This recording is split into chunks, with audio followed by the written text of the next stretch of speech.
Hi everyone, welcome to Daniel Krug & Associates Wealth Management Review. Today's February 16th, 2023, and today we'll be talking about tax alpha and managing portfolios. Today's presenters are myself, Danny Krug. I'm a paraplanner and P&C specialist.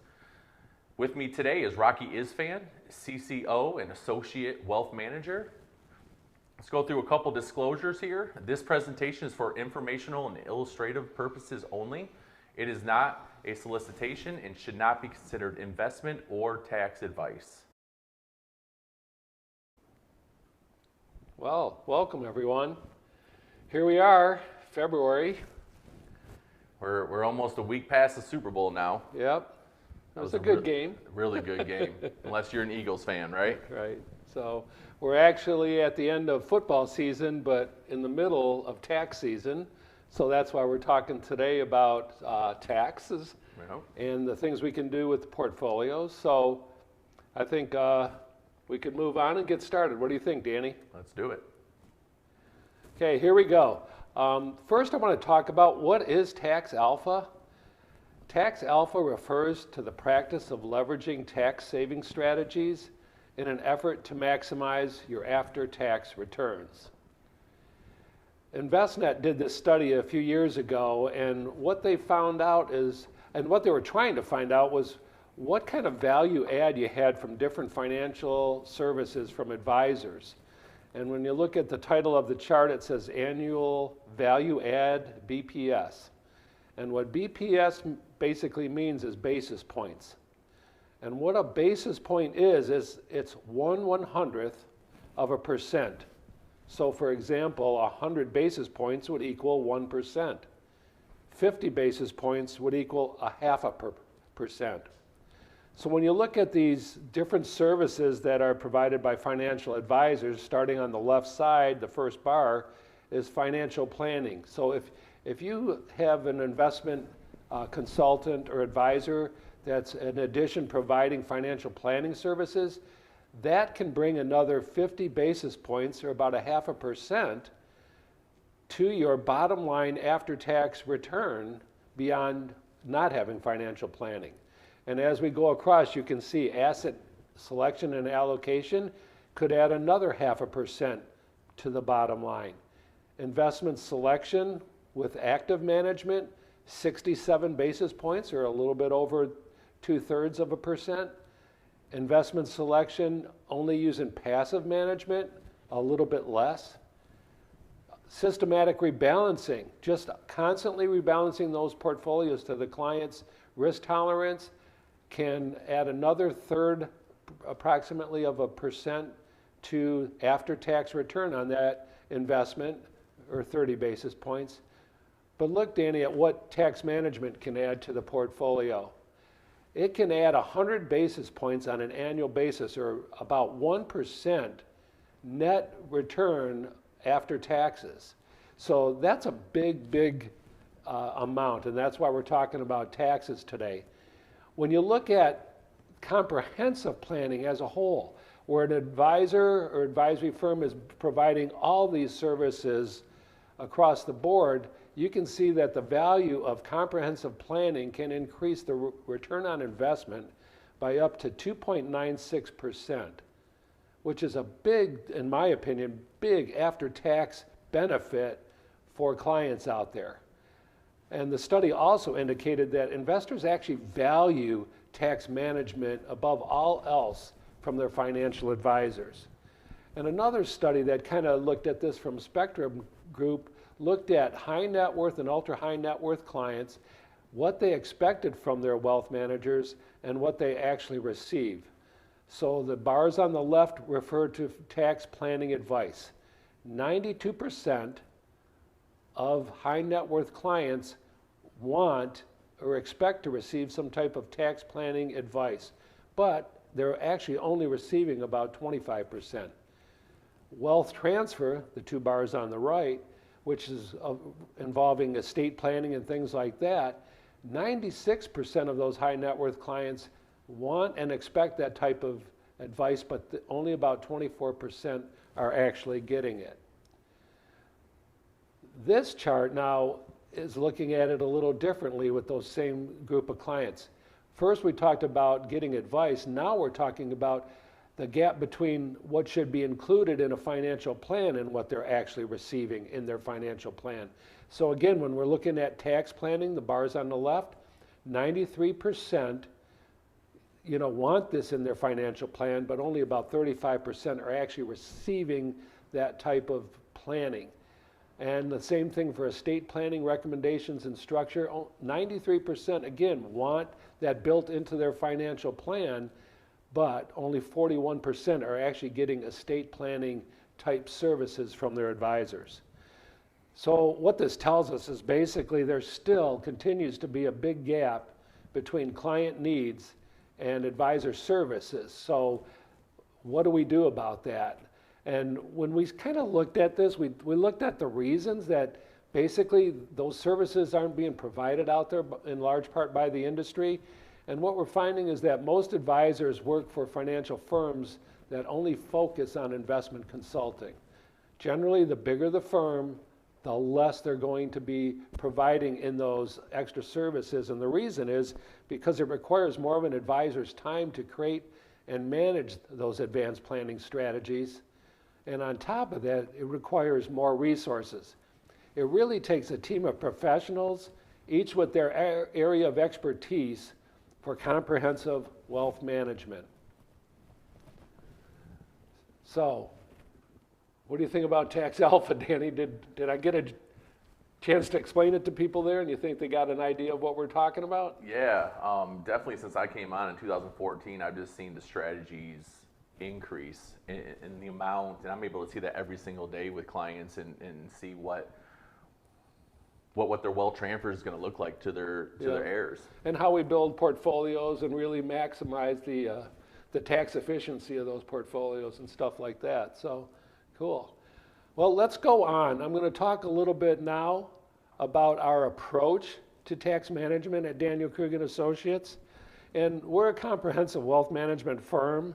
And when we're talking about tax planning, you have to realize that tax planning needs to be part of a larger, more comprehensive approach to managing your wealth. And to explain that a little bit more, I'm going to show you our model that we use for explaining to our clients how we manage wealth at Daniel Krug & Associates. And it starts with the top here, the investment consulting you can see on the left side. Most firms out there are doing some form of investment consulting, and it includes things like investment solutions, cash and banking solutions, and or trust services. So that's where most of the firms focus in on, because that's just involving building portfolios and meeting clients' needs as far as goals and future expectations. But where we differentiate ourselves is we really tend to get into more detail, hands-on work with the bottom half of the chart, which is the advanced planning part. And you can see we basically have 4 categories of advanced planning: wealth enhancement, wealth transfer, wealth protection, and charitable giving. And when we go back and look at wealth enhancement, you see in that area we focus on portfolio management with tax mitigation, financial planning, and cash flow and liquidity planning, all encompassing and trying to bring that bottom line value to the client. But it just doesn't end there. When you are talking taxes, it actually moves across the advanced planning spectrum here into things like wealth transfer. When you're doing estate planning or legacy planning, business succession, multi-generational planning, there's ramifications to transferring that estate to the next generation or to a new business owner. So we're looking at what is the most tax efficient strategies out there to do that. And it even involves wealth protection when you're analyzing what are the gaps that are potentially in a client's plan, how do we protect that plan, and taxes are part of that. And ultimately, that moves into how we design any charitable giving strategies that would benefit the client the most from a tax perspective. So that's kind of a summary of how we do business at Daniel Krug & Associates, and we do have a team of experts along with us, a group of financial advisors, our attorneys, our CPAs, and financial advisors, our risk mitigation agents, things like that. So we bring a team to the table. I want to spend a minute to talk about asset allocation versus asset location, because this involves the portfolio specifically. So most of you are familiar with asset location. It's an investment strategy that aims to balance risk and reward by apportioning portfolio assets according to an individual's goals, risk tolerance, and investment horizon. And what you can see below here is we have 4 groups of assets: U.S. stock, foreign stock, bond, and short-term investments, and how a conservative to aggressive growth portfolio may be allocated with those different type of securities or investments.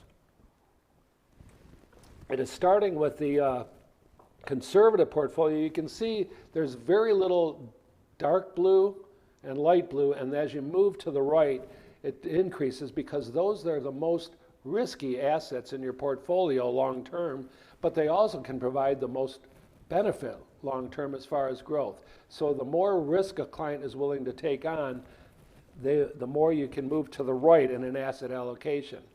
Another point of asset allocation is diversification. Diversification is really important to provide a smooth ride and mitigate any volatility in markets over time. So what you see with this pie chart, basically instead of just having 4 categories, you could break out stocks into things like large cap, small cap, international, emerging market. You can break bonds into domestic bonds, government bonds, even foreign bonds, and things like real estate. So diversification and asset allocation play a big part in how we build portfolios. Now, we take it one step farther, and that's where we start talking about asset location. So let's talk about how that works. Asset location focuses on putting the right securities in the right account to potentially maximize the benefit to the client. And we like to use individual securities instead of mutual funds because they provided more benefits actually than a mutual fund may in certain situations. So let's look at the left side of this chart. The asset classes, we've got a black box representing a tax-sensitive security. We've got a blue box representing a tax-insensitive security, a light gray box, tax-sensitive, a dark gray box, tax-insensitive. Before we can go on, I got to explain the difference between these two. Tax-sensitive basically means that there's some ability to control the amount of tax on that security based off of how it's used in a portfolio. Tax sensitive, on the other hand, doesn't matter how you use it, it's going to be taxed exactly the same way regardless of how you use it and any type of strategy you want to try to apply to it. So when we now look at an IRA or taxable investment portfolio, the 2 tall bars on the left side above asset allocation, you can see that an IRA and a taxable account under asset allocation would be allocated identical for a client. They're fully asset allocated, but the portfolios would look the same. Now, what we do when we add asset location to it are the 2 large bars on the right representing an IRA and a taxable account under asset location. Notice that the tax sensitive, the black and the light gray, are moved into the taxable account while the tax insensitive securities are moved into the IRA account. And why do we do that? Because if something's tax insensitive, meaning that it doesn't matter what you do with it or how you treat it or how you strategize with it, it's going to be taxed the same way. How are IRAs taxed? They are taxed completely. It comes in tax deferred, but all the principal and all the growth come out taxed as ordinary income. Very little tax flexibility there. However, on the other assets in the taxable account, that's where we have some ability to bring that net tax return of 1% into play on a portfolio for a taxable account. And I'm going to go into a little bit more detail on that on the next slide here. But notice that it still has the same asset allocation, but by account, we've added the asset location to get the additional benefits. So one of the things I want to talk about is to try to explain a few points that we actually, and tools we use to bring that tax alpha into those taxable portfolios. So here's some of the examples that we use that maybe you can understand that bring that bottom line benefit.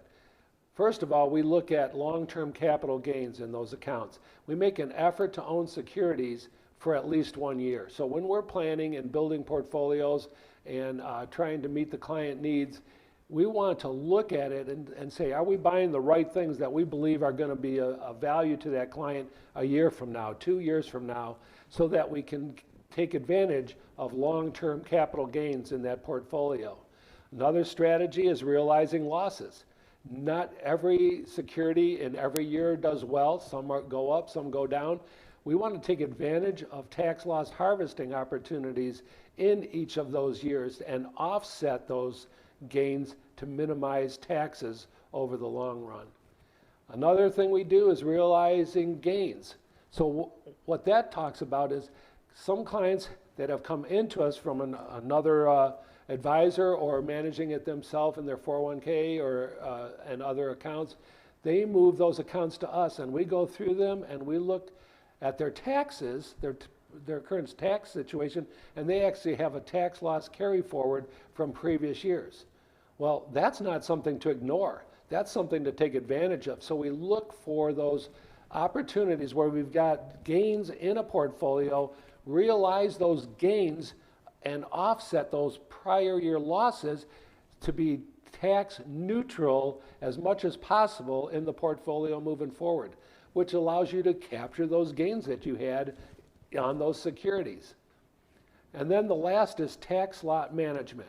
And this is where you're selecting specific tax lots to sell that are most advantageous to the client.